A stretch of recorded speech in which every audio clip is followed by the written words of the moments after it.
This clip is brought to you by SaveWithConrad.com.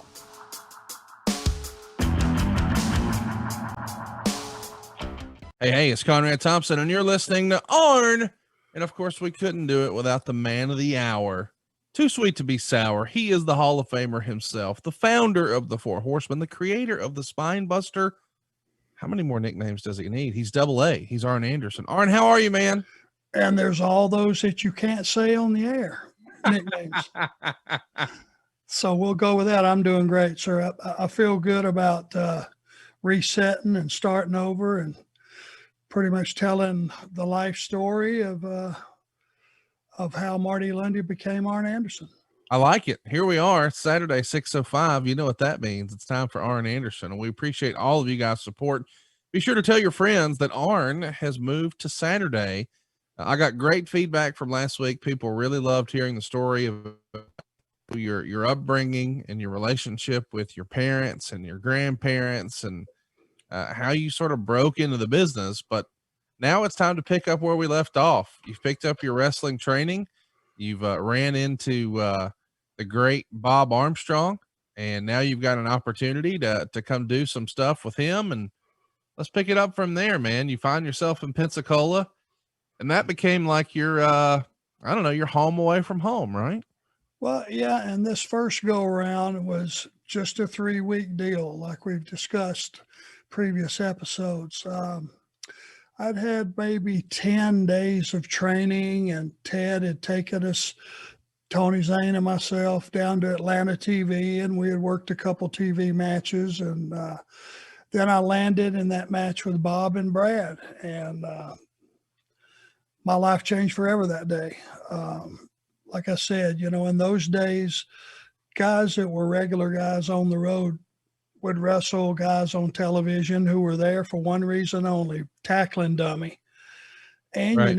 you never knew what you had. There were some tough guys out there that nobody knew was tough. There were some guys that could really wrestle out there.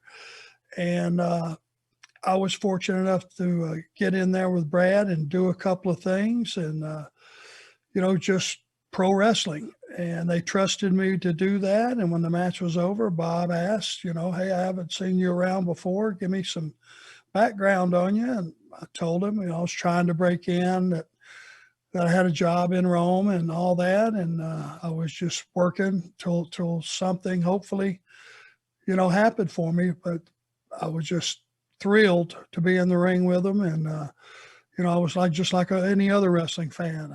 I was overwhelmed. So let's just sort of boil it down, because a lot of people who are listening to this are curious about just the day-to-day life and existence of a young up and coming professional wrestler back in those days. When you're saying you're doing 3 weeks there in Pensacola, it's not like you're coming in town and you're renting a house or buying a house. Are you shacking up with another one of the boys, or are you getting a hotel room? Are you riding with guys? Like, what's your experience like? Not in the ring, but once it's all over, how are you as a human existing down there? Well, that's a great question.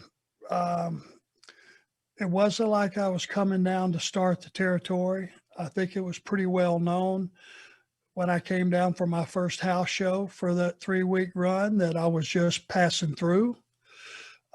So nobody really wants to get too close to you if you're just a guy that's coming in for one. Guys would come in for just a week. The world heavyweight champion would come in for just a week. Sometimes guys would come in for 3 weeks, 3 months.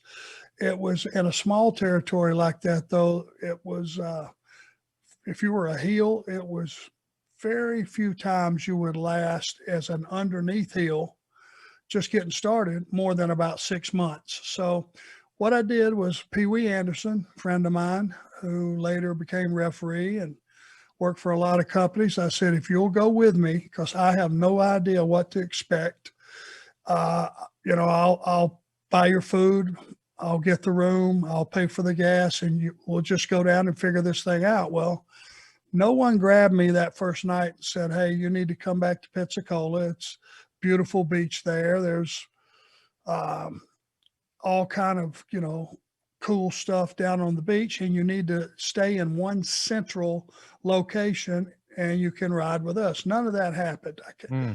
And I should have maybe, asked Ted about it and asked him more what to do. So what I was doing from day one, I think my first shot was Birmingham. I just started leaving Birmingham, going to the next town, which was going to be Mobile the next day. And I would just drive and get a hotel, and Pee Wee would stay with me. And for 3 weeks, I just moved from town to town to town to town. I would find a gym, work out, but it was getting really expensive. Yeah. And, I wasn't making a lot of money, and I wasn't really that concerned with what I was making because I was getting reps and I was getting closer to the dream. But buddy, when you start, I had a Buick Regal back then, which was a pretty decent car, but had a big engine and burned a lot of gas. So I was spending a lot of money on gas, a lot of money on hotel rooms, because with the Pensacola territory, you virtually could be home every single night if you wanted to. And if you wanted to go make the spot show on Friday night, which is usually booked on the way to Dothan for TV the next day, then you could just go ahead and go to Dothan and spend one night in a hotel. But if you really wanted to go back home, you could do it. So I'm curious about the dynamic of, you've got, a traveling companion. What's Pee Wee doing when you show up to the building and you got to go in the back and you got to get ready and all that? This is the old days. It's not like you're probably able to bring outsiders into the locker room. I don't think that's encouraged today either. What's Pee Wee doing as you're making these towns and just sort of hanging out? I found him a chair out there in the arena somewhere that was out of everybody's way and was nondescript. You wouldn't have even known he was in the building. I got you. And because you're absolutely right, you wouldn't have brought a guy in the locker room in those days. No way, no how. You didn't bring family members. Right. You didn't bring anybody in. It was a closed set. It was, in those days we kayfabed, and guys would have been very, very pissed if Pee Wee would have come walking in there with me, but he was there to, and I did all the driving. Basically, he was there to keep me awake, to be honest with you.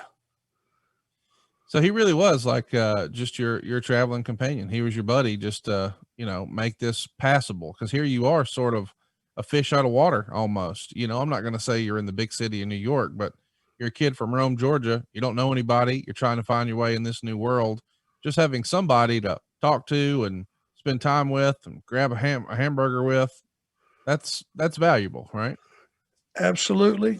And I bought his Marlboros and his beer. Well, hey, it's Conrad Thompson. Thanks for checking out the podcast here on YouTube.